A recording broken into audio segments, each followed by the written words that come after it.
Nosso estudo de hoje está no livro de Atos, Atos dos Apóstolos, no capítulo 16, versículo 31. E eles disseram: crê no Senhor Jesus Cristo e serás salvo, tu e tua casa. Emmanuel aproveita essa passagem para escrever o texto 88 do livro Vinha de Luz, tu e tua casa. Geralmente encontramos discípulos novos do Evangelho que se sentem profundamente isolados no centro doméstico no capítulo da crença religiosa. Afirmam-se absolutamente sóis sob o ponto de vista da fé. E alguns, despercebidos de exame sério, tocam a salientar o endurecimento ou a indiferença dos corações que os cercam. Esse reporta-se à zombaria de que é vítima, aquele outro acusa familiares ausentes. Tal incompreensão, todavia, demonstra que os princípios evangélicos que enfeitam a zona intelectual lhes enfeitam a zona intelectual sem lhes penetrar o âmago do coração.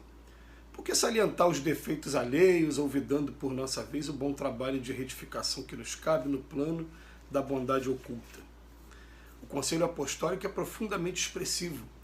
No lar onde exista uma só pessoa que creia sinceramente em Jesus e se lhe adapte aos ensinamentos redentores, pavimentando o caminho pelos padrões do Mestre, aí permanecerá a suprema caridade para a elevação. Não importa que os progenitores sejam descrentes, que os irmãos se demorem endurecidos, nem interessam a ironia, a discussão áspera ou a observação ingrata. O cristão, onde estiver, encontra-se no domicílio de suas convicções regenerativas para servir a Jesus, aperfeiçoando e iluminando a si mesmo. Basta uma estaca para sustentar muitos ramos. Uma pedra angular equilibra um edifício inteiro. Não te esqueças, pois, de que verdadeiramente aceitas o Cristo e a Ele te afeiçoas, será conduzido para Deus, tu e tua casa. A gente sabe que esses estudos de Emmanuel, ele sempre vai ter uma coisa muito ligada diretamente a gente, e esse estudo de hoje ele é um dos estudos que me atinge aqui de uma maneira bem direta mesmo, porque, em primeiro lugar, eu nunca escondi, quando vou fazer os estudos por aí, que eu sou o único espírita na família por parte de pai ou na família por parte de mãe.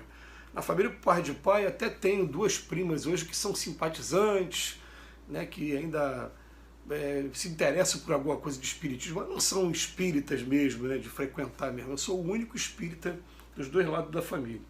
E também, depois do casamento, também não tem espírita na minha família hoje, né? Minhas filhas não são espíritas, minha esposa não é espírita, de maneira que, num primeiro momento, isso não seria uma dificuldade se não fosse pelo fato de que, além de não serem espíritas, ainda criticam, ainda excluem, ainda tem um comportamento diferenciado com a gente pelo fato de a gente ser espírita. Então isso sim, num primeiro momento, incomoda bastante, né, essa diferença religiosa, essa coisa ainda do ser humano de querer impor ainda princípios de convicção religiosa, filosófica, enfim, tanto faz. Né? Aí o que acontece? O Emmanuel vem falar pra gente que tem muita gente que se diz ou sozinha, ou se diz, né, que está zombaria de que é vítima, ou então familiares ausentes. E uma das coisas que a gente percebeu logo de início, né, é que é uma coisa muito até fácil de compreender.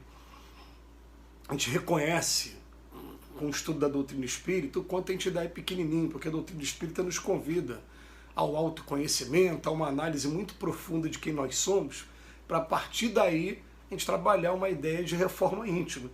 Então a gente começa a reconhecer o quanto a gente é pequeno, e eu me lembro que no meu caso pessoal, eu fui convidado para fazer um trabalho social dentro de um presídio, estudar o Evangelho mesmo dentro do presídio. E esse trabalho acontecia toda segunda-feira, e pelo fato de acontecer na segunda-feira, a gente de manhã acordava, fazia prece, fazia leituras, e o dia, a segunda-feira em si, o dia, passava a ser um dia especial, porque a vigilância e a oração se tornavam presentes. Então, conforme eu comecei a perceber que a segunda-feira estava muito interessante, a terça, a quarta e a quinta continuavam dias normais, naturalmente a gente começou a procurar ocupar os outros dias com alguma atividade também. Quando isso aconteceu, começou a ver aquela coisa do fanatismo, o pessoal queria, tá ficando fanático, pô? Uma coisa é você se tornar religioso, mas se tornar fanático, as pessoas não conseguiam entender no primeiro momento que, na verdade, aquilo estava sendo um tratamento de choque aqui comigo mesmo, porque até hoje eu reconheço que a parte instintiva, né, os pensamentos ainda não são dos melhores ainda, tem que ficar num policiamento aqui o tempo todo incessante, né? E isso ajudava, que realmente quando a gente está aqui fazendo esses estudos, fazendo palestra, fazendo curso, envolvido principalmente com esses trabalhos da obra, quando vai fazer uma visita para alguém, né?